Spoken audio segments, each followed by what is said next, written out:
One of the great issues with healthcare in this country is you can't get access to a GP. If you can't get access to a GP, it's 15 minutes tops. Sometimes they're interested, sometimes they're not. And it's become this thing where people don't follow their health journey the way they used to because of the access to the health. So what you've already given us in this 3.5 minutes that you've been on air is a level of complexity and detail that may well blow most people's minds. You see what I'm saying? Yeah. And so where do I get this information if the doctor just goes, you're in the range of normal, I'll see you in 6 months? I'm a big fan for us also participating in our own health journey. So I really encourage people to get copies of their own blood test results so they can track their own levels and see patterns, whether they're going up in something or going down in something. And then that also, with these sorts of conversations, it then fosters a patient to say to their doctor, can you help me understand this a bit better?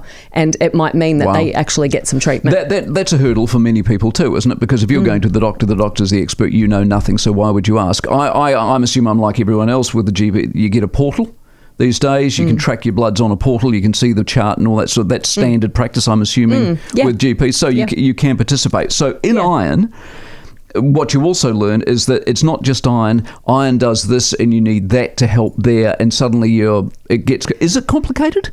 It's actually not.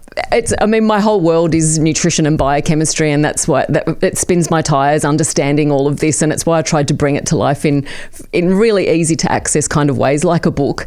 But it's essentially, it's not complicated in that we're supposed to obtain all of our nutrition from our food, and sadly these days it's getting harder and harder to do that because of 1,000 reasons, including soil quality. So copper is another really important nutrient for iron once it's inside of us, and we all used to have houses with copper pipes. That's right. And now they're plastic. So when the water flowed across the copper pipes, we got a little bit. There's a bit of copper in some foods, but it can be a nutrient that some people have a subclinical deficiency in, so that once the iron's in them, it's not getting back to the bone marrow, for example, to make the red blood cells. We make 2.5 million new red blood cells every second.